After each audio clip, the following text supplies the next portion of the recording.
예, 안녕하세요. 김인호입니다. 안녕하세요. 윤표입니다. 예. 자, 오늘은 이제 그 기생 이야기를 좀 해보려고 합니다. 자운선이라고 하는 기생 이야기인데요. 제 분야가 아니어서 아, 그냥 모릅니다. 기생을 만나본 적도 없고. 그러게요. 이 자운선이라고 하는 이 기생을 좀 소개시켜 드리면, 바로 이민 아시잖아요. 그 이민의 아들 이지영, 그 말썽꾸러기 꼈던 이지영의 첩의 역할을 했던 여성이기도 합니다. 이게 특히 그 이지영이 삭주에 있는 그 분도 장군으로 이제 나갔을 때 양수척이 당시 이제 북쪽에 많이 이제 살고 있었는데 이들이 이제 부역이 없었거든요. 그래서 부역이 없다고 이지영이 자운선에게 그들 이제 그 양수척이 명단을 주고 네가 물건을 받아라 이렇게 된 겁니다. 그랬는데 이제 어쨌든 이민이 몰락을 했잖아요. 몰락을 하고 났더니 최충원이 또 똑같이 그 이지영의 첩이었던 자운선을 자신의 첩으로 받아들인 다음에 역시 똑같이 네가 공납을 잘 받아라 이렇게 시킨 거죠. 뭐 이상하네. 어떻게 첩한테 아니 그 기생첩한테 예, 그런 그렇죠. 거를 주죠. 공납을 할 수 있는 권한을. 그러니까 공납을 거둘 수 있는 권한을 준 거죠. 그런 거 이해가 안 되는데 뭐 그런 적이 있나요? 아, 그런 적이 별로 없죠. 이게 이제 그 왜 그런가 하는 부분들을 이제 좀 이따 얘기를 해야 될 것 같고요. 어쨌든 여기에 이제 그 양수척이라고 하는 게 이제 등장을 하게 되는데, 양수척 혹시 들어보신 일 있나요? 잘 들어본 적이 없어서. 네. 뭐 하는 사람들입니까, 양수척이? 그 척이라고 하는 거, 이게 어떤 네, 건지는 네, 아시죠? 네, 네. 뭐뭐 하는 척 하다 이런 뜻의 척이 아니고요. 그렇죠? 조금 좀 설명을 해주시면 척이 어떤 건지.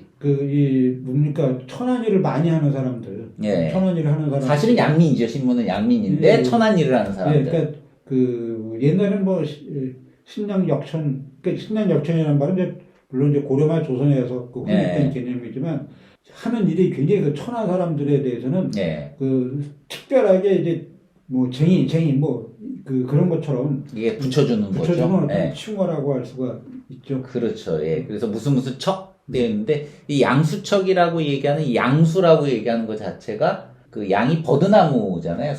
수가 이게 물이라고 하는 뜻이고요. 그러니까 이 버드나무와 물과 관계된 이 척들이라고 얘기를 하고 있는데 원래 이 양수척 자체가 그 기록, 그 자운선의 이제 그 기록에 따르게 되면 태조 왕건이 이제 백제를 공격했을 때 후백제를 공격한 거죠.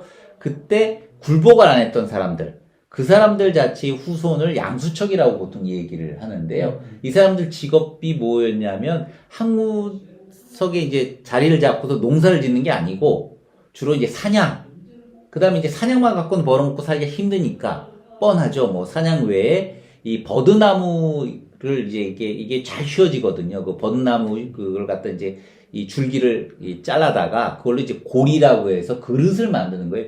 혹시 여러분들 보신 일이 있는지 모르겠네. 요즘은 이제 플라스틱으로 많이 나오는데 옛날에는 나무로 만들어진 채 있었잖아요. 그게 이제 일종의 그런 거죠. 고리. 그 다음에 이제 그릇 또 그걸로 이제 만들어가지고 팔기도 하고 하는데 이 친구들이 정착을 안 하고 전국을 또 돌아다니는 사람들이에요.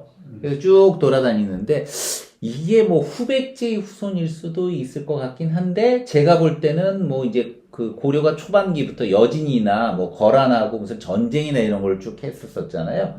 그들 중에 포로 됐던 사람들 이런 사람들을 집단으로 수용을 했는데 이 친구들이 정착을 못 하는 거죠. 왜냐면 농토를 줘봐야 농사를 못 지니까. 그게 이제 떠돌아다니면서 자기들이 주로 특기가 이제 사냥이잖아요. 또는 목축, 뭐 이 기르는 거나 뭐 이런 거를 주로 했을 것이고 더불어서 이제 이 고리를 좀 짜는, 유럽의 일종의 집시 같은 사람들이라고 보면 아마 비슷할 것 같아요. 그 친구들이 이제 전국을 쫙 떠돌아다니는 일들을 했는데 이 친구들을 그 기생 자운선 밑에다가 붙여준 거죠. 그리고는 뭘 거둬와라. 이런 겁니다. 공납하는 거를 거둬와라. 그러니까 이제 버드나무 그릇만 이제 바치게 한 것이 아니고 기타 다른 물건들도 거둬와라. 이렇게 된 거예요. 그러니까 그 조세대도의 경우에 지금은 뭐 완전 이설이 많이 있지만 조용조라고 그래서 그 조는 이제 그 토지, 용은 이제 그 몸, 그다음에 몸으로 떼우는 거죠. 그러니까 일해 주는 거. 주로 이제 그러니까 집에 대해서 내는데 근데 그 집에 속하고 있는 지역사의 어떤 특산물. 예를 들면 어디에는 이제 동물이 많으면 가죽을 내라고 한다든가 뭐. 그런 것들이죠. 소금을 내게 한다든가 뭐 이런 것들. 그게 뭐 워낙 이론이 많이 있어가지고 예. 조금씩 이제 뭐 성격이 좀 다르다라고 하는데 그 조영조를 낼 수 없는 사람들 양수척의 경우에는 뭐 낼 수가 돈도 없죠. 없고. 왜냐면 땅이 없으니까. 그죠? 조 못 내죠. 그죠? 예. 그 다음에 부역도 할 수가 없죠. 이 친구들은 막 여기저기 떠돌아다니니까. 그러니까 뭐 호적이 제대로 뭐 되어 있지 예. 않기 때문에 뭐 명단은 있는 것 같아요. 근데 이 친구들이 전국을 떠돌아다니까 붙잡아다가 일시킬 수는 없잖아요. 그러니까 이제 무슨 뭐 조직적인 어떤 예. 뭐 군역이라든가 아니면 뭐 직역을 갖다가 부과할 수도 없고. 그래서 아마 그들에게는 그 공납이라고 해서 네. 그들이 하는 어떤 그 일하는 일, 만약 이제 그들이 짐승자 그 일종의 사냥 같은 걸 하게 네. 되면 그 가죽을 뭐 바치게 한다던가 아니면은 뭐 이 버들고리 같은 거로다가 그릇이라든가 물건을 제작하면 그 제작한 그릇을 뭐 거저 얼마씩 낸다던가. 왜냐면 돈이 없으니까 그 사람들은. 네. 그렇게 해서 이제 아마 그 이 일종의 세금을 갖다가 부과했던 것 같습니다. 그러니까 이거는 좀 복잡한 개념이긴 한데 그 우리들이 기본 조영조라고 하는 어떤 세금이 일반 농민이나 네. 그에 준하는 사람들에게 존재했었다. 하지만 이제 이들은 정착이 안 되고 뭐 그런 일을 하다 보니까 그들의 어떤 직업의 특성에 맞는 그들의 어떤 경제생활에 맞는 어떤 그런 이제 그 일종의 조세 체계를 부과했으니 그게 이제 공납인데 이 권리를 누구에게 주느냐 이런 게 아마 문제였던 것 같아요. 네, 그걸 이제 지금 자운선이 같다. 네. 그러면 이게 자운선이가 단순한 기생은 아닐 거다. 그냥 단순히 뭐 미모가 뛰어나서 뭐 또는 이게 사람을 홀리는 기술이 좋아서라고 해서 이렇게 첩이 됐던 건 아니고 뭐 보니까 이게 공납 관련 일들을 맡긴 거 보면 뭔가가 계산이 빠르고 이 장사 수완 같은 것들이 그러니까 상업적 수완이 뭔가 굉장히 뛰어난 인물이라고 하는 게 분명하지 않을까요? 네, 그러니까 아마 어떻게 했는지는 뭐 잘 모르겠는데 네, 기록이 없으니까. 잘 모르겠는데 그 아마 공납을 전문으로 하는 업자가 있었겠죠. 네. 그 업자 그러니까 납품을 받는 업자인 셈이죠. 쉽게 얘기하면. 이제 그 그죠? 사람들이 이제 돈을 내고서 필요한 물건을 이제 가져갔을 텐데 그 중간 역할, 그 다리 역할을 아마 기생집에서 했겠죠. 자, 이게 이제 문제가 되는 게 당시에 이제 거란족들이 침입을 해왔었거든요. 이 고려 초기하고는 좀 다른 부분들입니다. 이건 좀 복잡한 몽고와의 관계가 있긴 하는데 거란족이 침입해왔을 때 자기들이 이제 수탈을 너무 당한다고 이 친구들이 거란족의 길잡이 역할을 하거든요. 그러니까 전국을 다녔기 때문에 워낙 그 지리에 대해서 빠삭한 거예요. 여기서 얼마를 더 가면 어디고, 뭐, 여기에서 어디가 요해지고, 뭐, 이런 것들까지도 그런 정보를 너무도 빠삭하게 알고 있는 게 바로 이 양수척인데, 양수척이 거기 가서 이제 붙은 겁니다. 네, 그럴 수밖에 없죠. 네. 고려 왕조, 그 고려의 어떤 정부로부터 너무 많은 이제 핍박을 당하니까, 막 화가 나가지고, 그럼 우리 조상도 뭐 시원찮은데, 네. 뭐 거란하고 합작해서 고려를 그러면 타도하면 무언가 좀 얻어낼 수 있지 않을까 그런 생각들을 좀 한 것 같아요. 그렇죠. 그래서 이제 양수척이 그 최충한테 아마 편지를 보냈겠죠. 보내가지고 이런 이야기를 한 거예요. 우리가 너무 수탈을 당해서 그 앞잡이가 된 거지 원래 우리 의도는 아니다. 그리고 우리가 그 거란족을 퇴치하는데 앞장서게 하려면 우리의 고통을 덜어달라. 그 고통이 뭐냐면 자운선이가 걷게 하는 것. 그리고 이 자운선이가 혼자 한 게 아니에요. 순천사라고 하는 절에 주지하고 껴서 수탈을 같이 한 거거든요. 이 주지가 이제 신났던 거죠. 이게 보면 당시에 그 절이라고 하는 게 이 유통하고 굉장히 관련이 있잖아요. 예. 그러니까 이게 보나마나 뭔가 유통에 개입을 해서 굉장히 같이 껴가지고 큰 이익을 보고 있었고 자운선을 도와줬던 밑에 이제 그 신복이라고 아마 볼 수 있을 텐데 둘이 그런 거를 없애만 주면 우리가 거꾸로 이 창을 거꾸로 잡겠다. 뭐 이런 얘기 부분들입니다. 그게 그 옛날에 뭐 허웅 선생님이 그런 말씀을 많이 하셨는데 고려시대 그 불교 사원에서 네. 그 역할이 그 서양에 가면 성당 같은 큰 거기 있는데 광장이 있더라. 네. 광장에서 보니까 주말에 그 장이 선다는 거예요.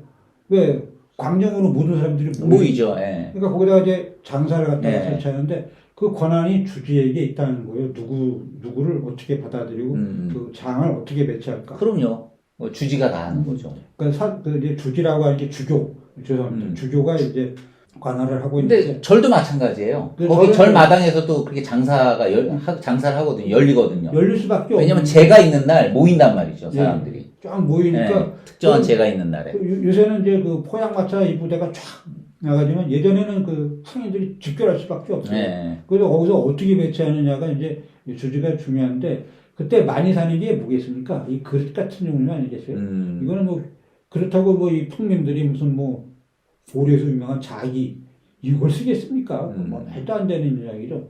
일반 그릇을 많이 써야 되는데 거기서 이제 그릇 장수들이 아마 몰려들겠죠. 네. 그때 아마 그 자원선이 거둬들인 그런 어떤 이 그 그릇들이 아마 그 사찰의 아주 중심부로 이제 장악하면서 굉장히 많이 팔렸을 테니까 더 많은 양을 아마 요구를 했겠지. 그래서 그냥 더 가져와라. 계속 요구를 하는 거죠. 그래서 이제 그런 어떤 모순관계 때문에 그 상당히 아마 그 이 양수척들이 아마 피해가 컸던 것 같습니다.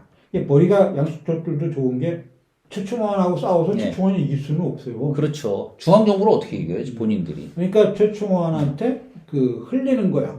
우리가 이렇게 고통을 받고 있으니 고통만 없애줘라. 그러면 당신 편이 되겠다. 그럼 뭐 최충원이라는 사람은 굉장히 그 술수가 세. 그러면 선택을 해야죠. 자운선이 얘를 살려두어야 되겠나? 아니면은 그 다른 사람을 통해서 그 공납에서 얻은 것들을 더 많이 얻고 또 이 그 거라족을 물리치는 어떤 천병을 얻겠나? 그거 뭐 이 앞에 누굽니까? 이민의 아들 이지영의 그 술수하고 네. 최충원의 술수는 질이 달라. 그렇죠. 그러니까 아마 최충원이는 자우선을 아마 희생 카드로 썼을 겁니다. 근데 어쨌든 죽이진 않아요. 그 고향으로 돌려보내는 거죠. 죽이면 안 되잖아요. 그렇죠. 큰일 나죠. 그러면 이제 주변에 그 자운선 밑에 끼고 이익을 봤던 사람들이 다 난리를 칠 테니까 그렇죠. 이거를 갖다 귀양을 시키고 이 순천사 주지도 당연히 뭐 잘라버려야 되는데 자기가 먼저 소식을 듣고 도망을 가거든요. 얼른 나는 도망가는 게 낫겠다. 이제까지만 해도 신나게 놀았는데 완전히 하루아침에 인생이 이제 바뀐 거죠. 최충원이가 사인을 줬겠죠. 네 알아서 해라. 처신해라. 이렇게 된 거잖아요. 여기서 이제 등장하는 양수척이 사실은 이후에 그 화척이라고 해서 이 고려 말에 왜구가 침입했을 때도 이 화척들이 사실은 길잡이도 하고 그러거든요. 예. 그래서 이 사람들 자체가 이후에 조선에 들어오게 되면 백정이라고 우리가 불리는 사람들하고 연결이 되잖아요. 왜냐면 이게 제일 어려운 일 중에 하나가 살생을 하는 일이에요. 그렇죠. 사실 특히 이제 불교를 믿을 때는 살생이 되게 어렵죠. 굉장히 어려운데 그 중에서도 제일 중요한 게 소. 소를 잡는 일이죠. 돼지나 뭐 이런 거는 가끔 괜찮은데, 근데 돼지도 아무나 못 잡더라고요. 돼지나 닭고기는 맛이 없어. 뭐가 맛이 없어요? 그거만 해도 소고기가 이게 굉장한 거야. 그래서 중앙에 있는 그 지배층 사람들은 잔치에 꼭 소고기를 내고 싶어. 근데 이거 잡기가 굉장히 어려워. 그럼 누가 하겠습니까? 잘 잡는 사람, 전문가가 필요하겠죠.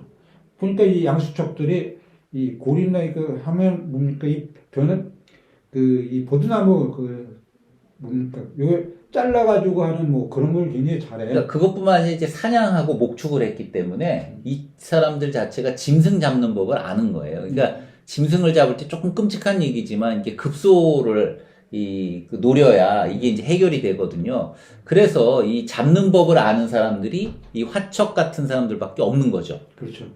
그래서 이 사람들이 아주 고급 기술자, 고급은 아니지만 상당한 기술자로 전문 직업인으로 이제 교수님이 쓰시기도 했지만 그런 어떤 전문 직업인 요거 이제 되는 겁니다. 그렇죠. 자, 그래서 어찌됐든 이 기생 자운선이가 그런 역할들을 이제 쭉 해온 부분들인데요.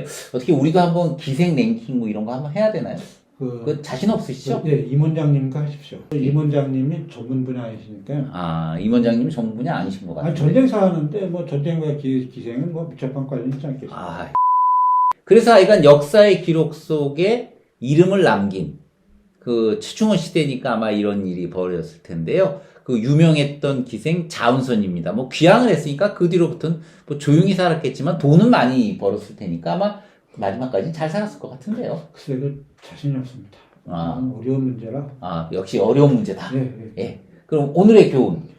오늘의 교훈은 항상 지나치면 화를 부르는 거죠.